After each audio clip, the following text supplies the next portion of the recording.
तो स्टूडेंट्स आज हम लोग डिस्कस करेंगे थ्योरम 6.3 जो बेस्ड है ट्रायंगल चैप्टर पर।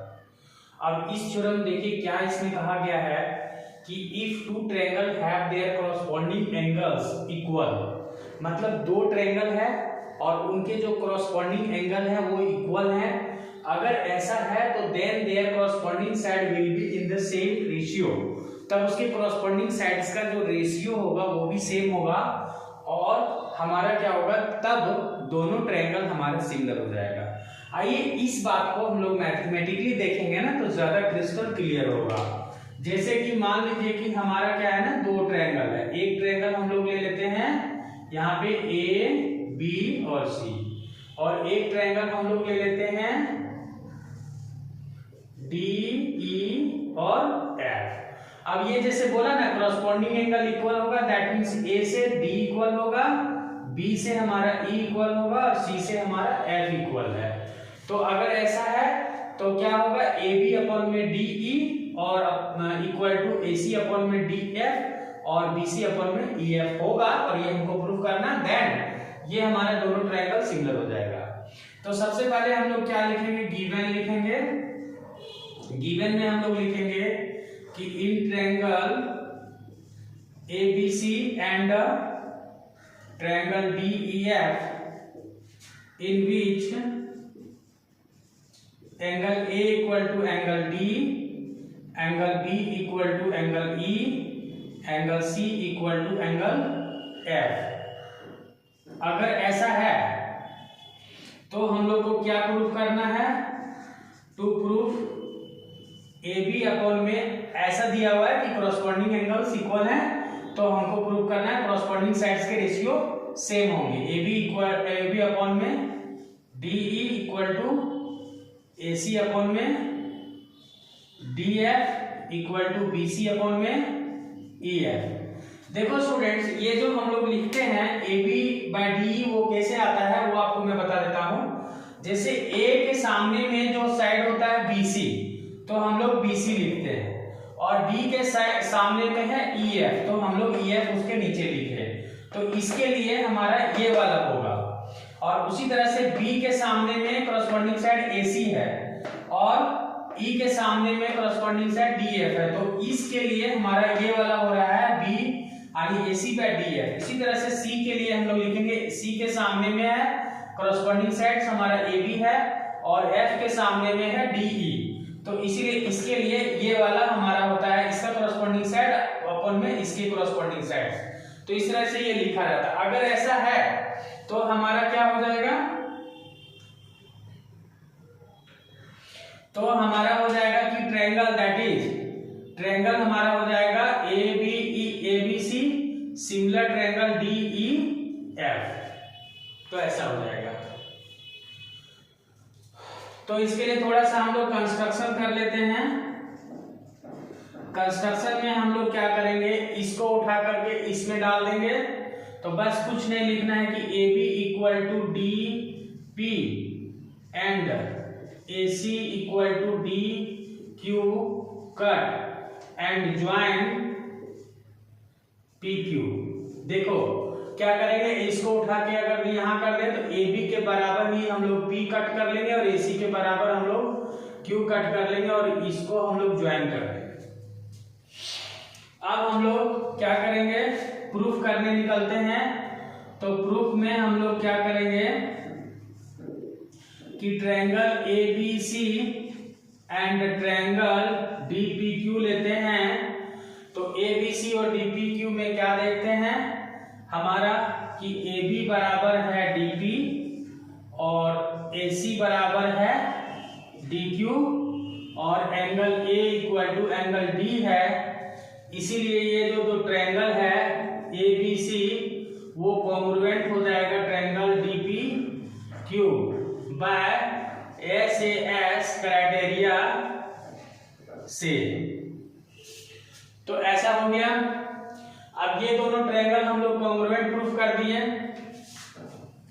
तो इससे हमको क्या फायदा होगा, हमको ये फायदा होगा कि एंगल ए से एंगल डी तो इक्वल था ही, ये हम लोग का गिवन हुआ, और अभी हम लोग प्रूफ किए angle B equal to angle P, ठीक है, और angle C equal to angle Q.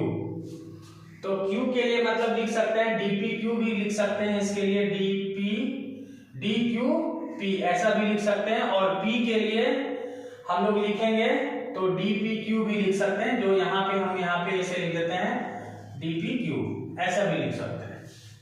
और हम लोग क्या देखे थे अभी कि हम लोग का जो दिया हुआ है ये वाला, ये हम लोग का इक्वेशन 1 अगर इसको माने जो गिवन था, और इसको इक्वेशन 2 मान ले, तो फ्रॉम इक्वेशन 1 एंड 2 से हम लोग क्या देख रहे हैं कि आप देखो b के ही इक्वल p है और c के इक्वल q है, वहीं पर b के इक्वल e है और c के इक्वल f है। तो इसका मतलब क्या हुआ कि इसका मतलब हुआ कि e equal to angle dp q हो जाएगा, मतलब ये एंगल इससे इक्वल हो जाएगा, क्योंकि ये एंगल इससे इक्वल हुआ कॉन्ग्रुएंट हम लोग जो प्रूफ किया उससे, और ये पहले से दिया हुआ है, इसका मतलब ये इससे इक्वल हो गया, ये सिमिलरली ये भी इक्वल हो जाएगा, क्योंकि ये इससे इक्वल है और ये इससे इक्वल है, दैट मींस ये भी आपस में इक्वल हो जाएगा। तो यहाँ पर हम लोग लिख देंगे angle D Q P equal to angle F. तो इससे क्या हो गया साबित,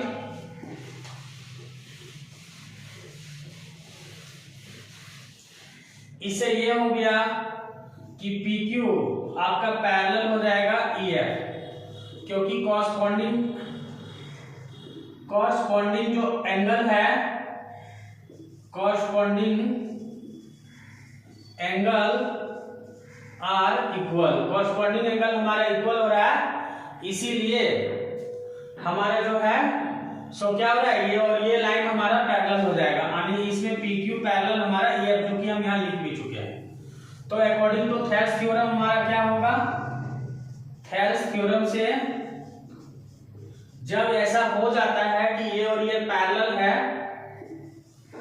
तो हम लिख सकते हैं dp अपॉन में p e equal to dq upon में qf। अब इसको क्या करो ना, इसको उलट लो, p e अपॉन में dp लिखेंगे इक्वल टू फिर EF अपॉन में QF अपॉन में DQ लिखेंगे। उसके बाद फिर क्या करते हैं, एडिंग वन बोथ साइड कर देते हैं, एडिंग वन बोथ साइड। तो जब एडिंग वन बोथ साइड करेंगे तो क्या हो जाएगा, PE बाय DP प्लस 1 कर देंगे, और QF अपॉन में DQ प्लस 1 कर देंगे। तो इससे होगा क्या कि PE प्लस DP हो जाएगा by DP equal to QF plus DQ by DQ हो जाएगा। अगर ऐसा करते हैं तो देखिए, अब आप देखिए कि PE प्लस DQ, साफ से थोड़ा लिख देते हैं, तो PE प्लस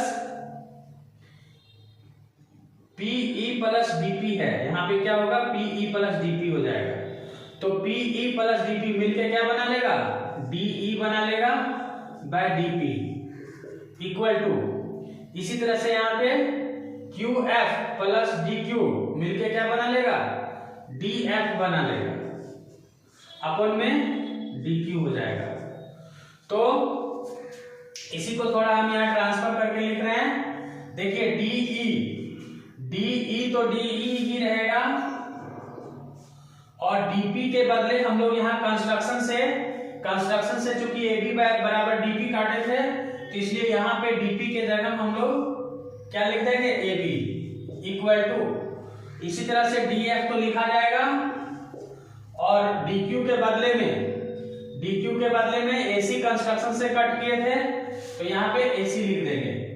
सिमिलरली हम लोग लिख सकते हैं DE by AB equal to DF by AC। अब हम लोग का कौन सा साइड बच गया, DF हम लोग लिख चुके हैं, DE भी लिख चुके हैं, सिर्फ EF बचा हुआ था। तो ई एफ भी हम लोग यहाँ लिख देंगे उसी तरह से। और इसमें क्या बचा हुआ था, इसमें ए बी हो चुका है, ए सी हो चुका है, बी सी बचा हुआ है, तो बी सी सिमिलरली इसी तरह से ये भी हो जाएगा। तो ये तो हम लोग का देखिए कॉरस्पॉन्डिंग साइड्स का रेशियो हम लोग का सेम हो गया। तो हैंस क्या हो जाएगा, हमारा ट्रायंगल जो हो जाएगा वो सिमिलर हो जाएगा triangle A B C similar triangle D E F. तो इस तरह से ये हम लोग का क्या हुआ स्टूडेंट्स, ये प्रूफ हो गया। तो इसके बाद का थ्योरम जो है 6.4 भी है और 6.5 भी है। तो आगे मतलब इसमें 3 थ्योरम और आते हैं। ये जो हम लोग पढ़े ये ए सिमिलरिटी था, अब हम लोग एस सिमिलरिटी और एस 2 सिमिलरिटीज और पढ़ना है। तो आप मेरे चैनल में बने रहें और इसके बाद का जो थ्योरम है वो हम इसमें डिस्कस करेंगे। मिलते हैं नेक्स्ट वीडियो में नए इसके थ्योरम के साथ में 6.4 के साथ में। तब तक के लिए गुड बाय।